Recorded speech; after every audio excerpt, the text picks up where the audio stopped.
Imagine this. You're living in a land your ancestors have ruled for centuries. Your people farm, trade, and build great cities. Kingdoms rise and fall, cultures thrive, and the land provides everything you need. Then one day, strangers arrive.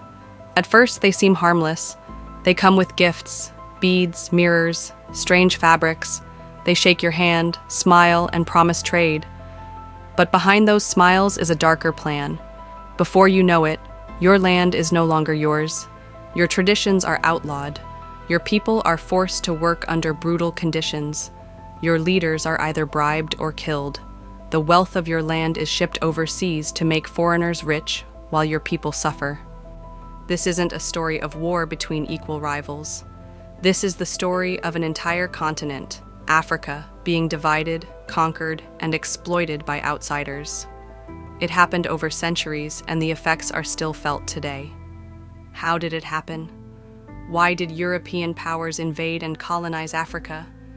And most importantly, how did Africa fight back? This is the real story of Africa's colonial past. A story of betrayal, suffering, but also resistance and survival. Before we talk about how Africa was taken, let's destroy a common myth. Some people believe Africa was always poor, underdeveloped, and in need of civilization from Europe. That's completely false.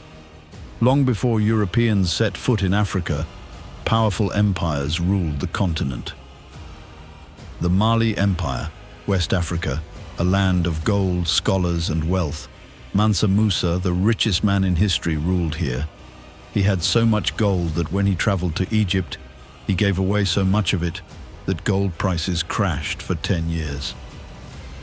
The Kingdom of Benin, Nigeria, famous for its advanced architecture and incredible bronze sculptures, which were later stolen by British forces. The Great Zimbabwe, Southern Africa, a city with massive stone structures, proof of African engineering skill. The Swahili Coast, East Africa, a thriving trade hub that connected Africa to Asia and the Middle East. Africans were already trading goods, ideas, and culture across the world.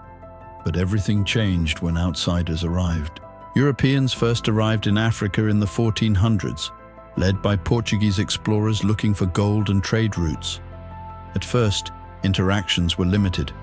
They traded peacefully with African rulers.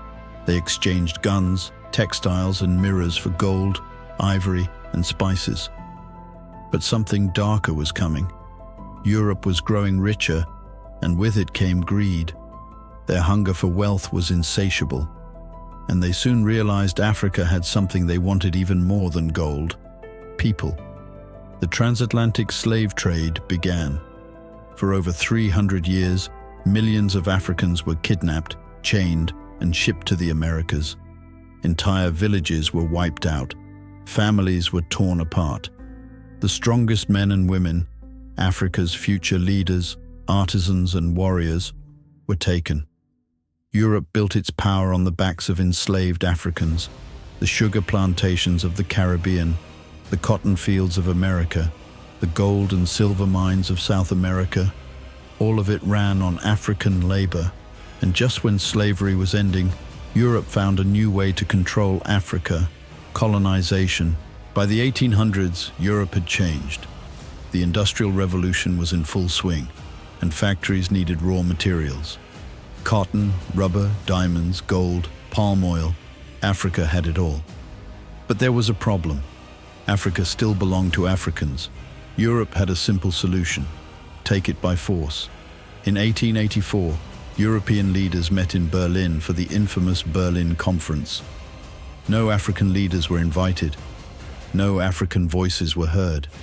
In a single meeting, Europeans divided the entire continent among themselves, like a piece of cake. With Africa officially divided, the real suffering began. Colonial rule was never just about administration. It was about control, exploitation, and suppression.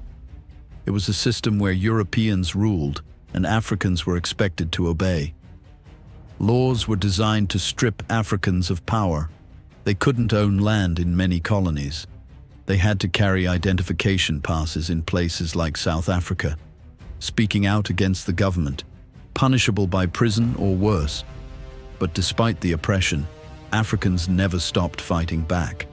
The Mau Mau Uprising, Kenya, 1950s. In Kenya, the British had taken fertile lands and given them to white settlers, pushing the Kikuyu people into poverty and starvation. Tensions erupted into a full-scale rebellion, the Mau Mau Uprising. The British responded brutally. They declared a state of emergency and built massive detention camps where suspected rebels were tortured, starved, and executed. Some historians call these camps Kenya's concentration camps. Yet despite the brutality, the rebellion shook the British Empire. It proved that Africans were no longer willing to be ruled. The Maji Maji Rebellion, German East Africa, 1905 to 1907. One of the earliest anti-colonial revolts, the Maji Maji Rebellion, erupted in German East Africa, modern-day Tanzania. The Germans had imposed harsh labor policies. Africans were forced to grow cotton for export, often leaving them without enough food. In desperation, warriors from over 20 ethnic groups united. They believed that if they sprinkled Maji, sacred water, on their bodies, it would turn German bullets into water. It didn't. The Germans responded with a scorched earth policy, burning villages, poisoning water supplies, and killing over 300,000 people. The message was clear: resist, and Europe will crush you. But Africa was not done resisting. Then the world changed. World War I, 1914 to 1918. Africa as a battlefield. When Europe went to war in 1914, Africa was dragged into the conflict. Colonial rulers forced over 2 million Africans to fight or serve as laborers. Yet, despite their sacrifices, Africans gained nothing. Their lands were still ruled by foreigners, and their demands for rights were ignored. World War II, 1939 to 1945. The turning point. By the time World War II broke out, the world was shifting. Europe was fighting for its own survival. African soldiers fought alongside the British and French against Nazi Germany and Imperial Japan. When the war ended in 1945, many asked, why should we fight for Europe's freedom while we remain colonized? The answer: they wouldn't anymore.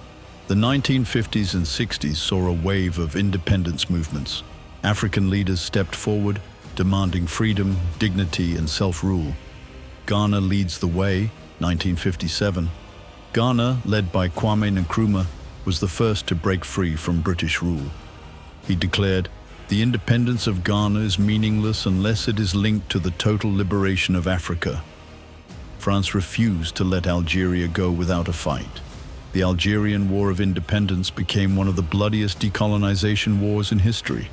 The French used torture, mass killings, and forced disappearances to crush the resistance.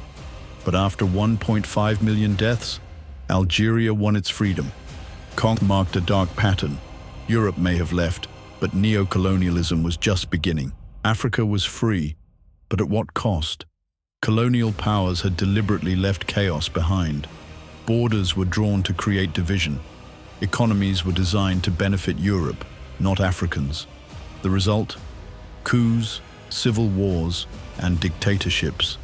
Countries like Nigeria, Sudan, and the Democratic Republic of Congo fell into years of instability.